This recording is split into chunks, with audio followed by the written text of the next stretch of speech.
Hi there, it's GM the Life Coach, and this is part 4 of the Mental Health Series. We're looking at social media's effect on young people. In this interview, we've got my friend Serena, who's a mother of a 16-year-old daughter, and she expresses her views and her opinions of mental health and social media. I hope you like the interview and enjoy. GM the Life Coach. Serena, how do you go about navigating the time your daughter spends on her phone? Well, at the moment, because she's doing her GCSEs, what she does is when she comes home from school, she's not allowed to be on her phone. She spends that hour until dinner time doing revision.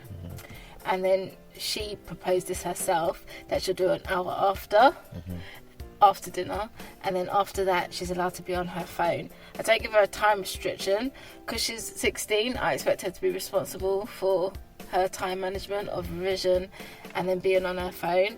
On the weekends though, I don't see or hear her. Sometimes I forget she's in the house because she's just in her room on her phone, and sometimes I have to, because I've got an app on my phone which can switch off all her stuff. Oh, wicked. Yeah, I just switch What's it that off. called, by the way? Let everybody know. It's called Our Pact. OUR Pact.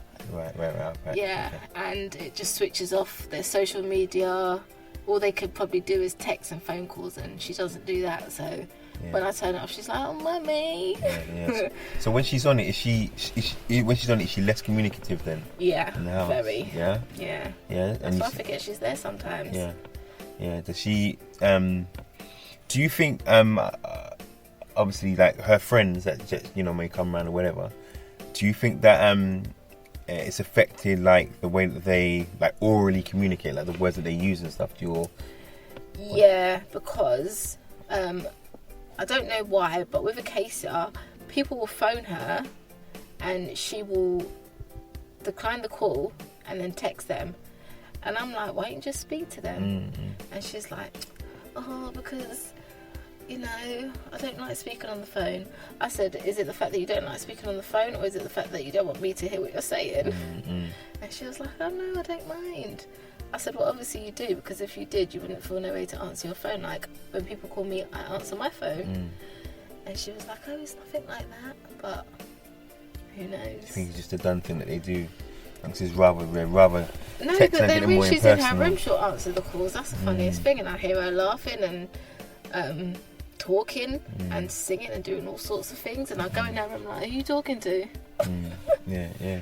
So what age did you give her a phone? What age did you start giving? She had a phone from when she was in year 5 in primary school. Well, her dad gave her a phone when she was in year 2, and I just took it away, and she never ever used it because I just thought that's ridiculous. But in year 5, my sister got an upgrade and gave her phone, and that was the first time she had a phone. Was it smartphone or? Yeah. Right. And then every year she's like, can I get an upgrade? Like, excuse me? Yeah. Because phones are not cheap, and I pay her phone bill, and for her it's just a phone, like she could do whatever, but she doesn't know who's paying the bill. Like, I pay for her bill, I pay for Tiana's tablet bill, and I pay for my phone bill, which ain't cheap. Yeah. So are you scared of cyberbullying or any grooming, like online, in terms of, when she's on using her phone? Well, with Acacia, she tells me everything. Sometimes I'm like, all right, Acacia. It's a bit too much. But then, from young, I've told her, don't ever hide anything from me, because if you did, how am I supposed to help you? At the end of the day, if you don't tell me or you lie and I find out, then you'll be in worse trouble, because you could have just told me the truth. So I think from young, she's always told me the truth about if she gets in trouble at school or anything. So I think that if something like that was happening, I think she would tell me, because she went to a party a couple months ago and a boy spoke to her and she came back and told me.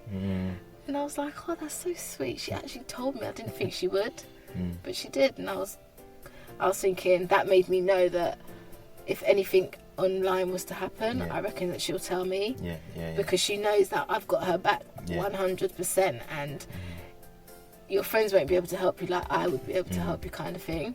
So if something like that, I've spoken to her about it as well, and I said, if anything like that, bullying, or somebody that you don't know who's trying to talk to you or asking you to send pictures, just tell me, because I will fix their business quickly and make them know, not this one. Yeah. What are your thoughts of cyberbullying in general? It's like social media. Well, in the media, there's lots of stuff about it, and my personal opinion is I don't like bullying, full stop. And I think that it has an effect on everybody. It has an effect on the person thinking that it's okay to say whatever you want to another person through social media.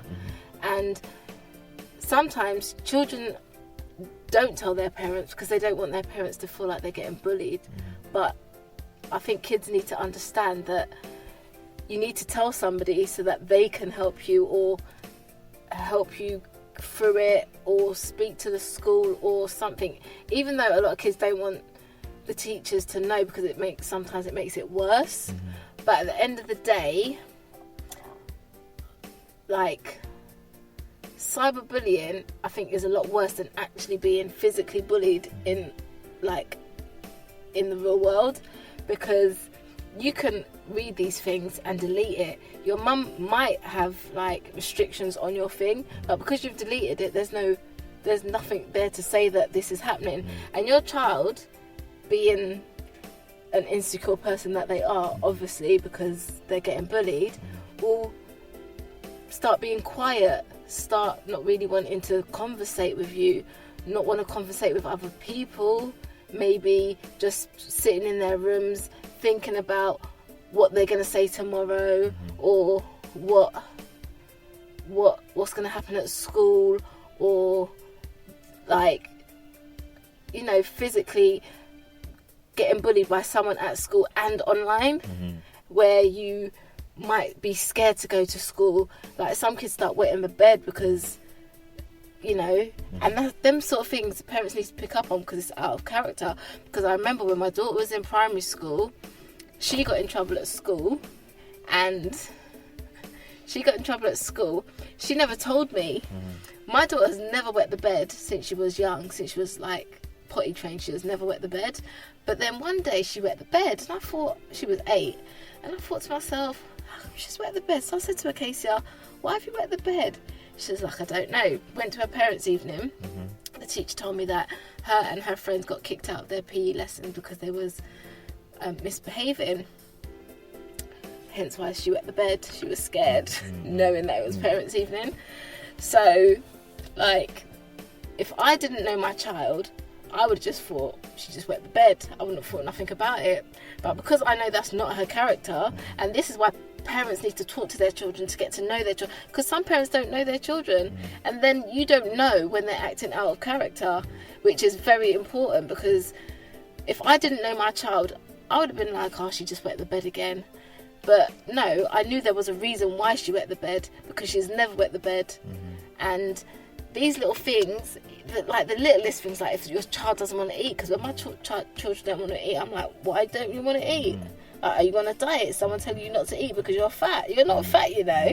Like, I make them know that, like, I want to know why you're not eating, or why this is happening.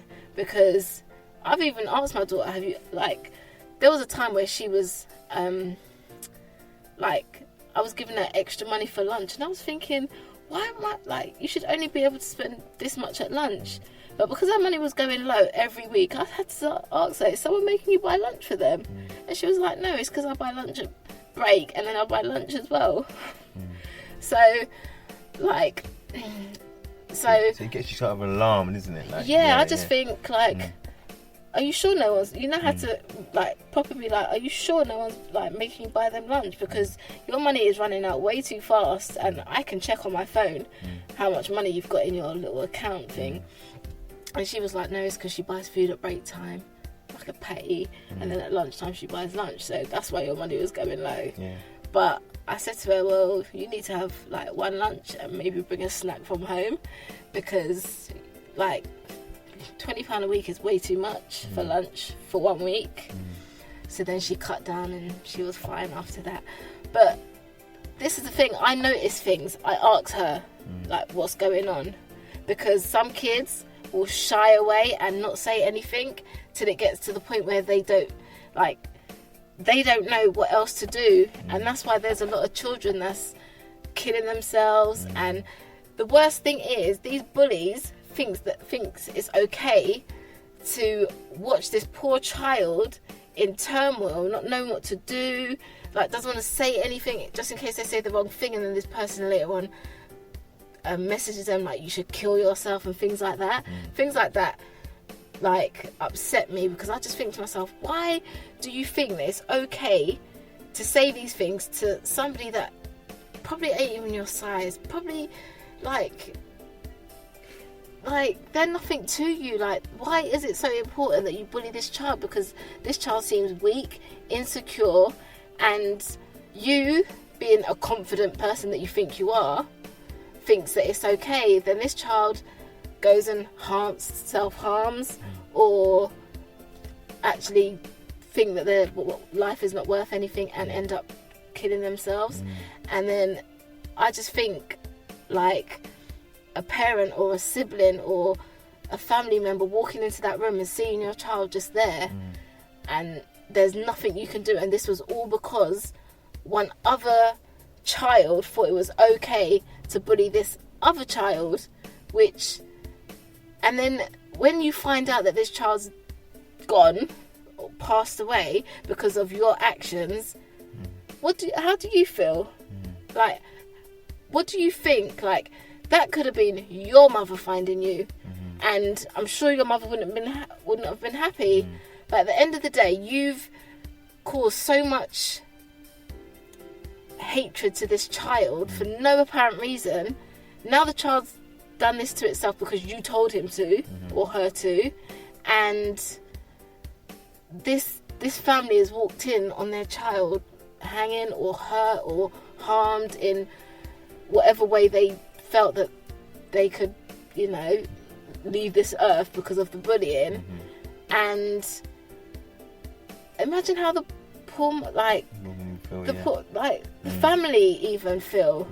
Like, because if that was my child and my child was bullying someone, I would have to do some, I don't know, because I'd be so upset and disappointed in her that she even I think I'd make her write a letter to this child, write a letter to the child's parents to apologise for your actions, and you're going to have to make friends with this child that you thought you could bully, because that's just not right and it's not okay. And I don't know why parents, like when parents think that their children are angels, but their children is like the devil's child. But you think, oh no, that could never be my... Yes, it could be your child. You don't know what your child's like when they're out and about and at school doing their thing. And them kids are the ones that bully most, I reckon. Because, my mum will believe me. She won't believe anybody else. Because, these kids can manipulate their parents. Like the ones that think their kids are the angels. Like, I know my daughter's not an angel. But I know that if my child was bullying somebody, my child wouldn't even, because she knows how I am. I'm not the type of parent that will just think, because you're my child, I'm not going to protect you. These are your actions. You need to take responsibility for your actions. And I think these bullies need to take responsibility for their actions. And the parents, because you don't know your kid, you don't even know what your kid's really like. And I've worked in schools, and a lot of children are just so rude to their parents. And I've been at bus stops and seen kids talk to their parents in a certain way, and I'm like, who are you talking to? And I said to the mum, he's a little kid. Do not let him talk to you. Like, you're the parent, not him. And I just think to myself, it's the lack of respect, isn't it? It is a lack of respect. And I think these kids of today are even worse, because they think that, my parents can't hit me because I'll tell social services or whatever. And I just think, and that's why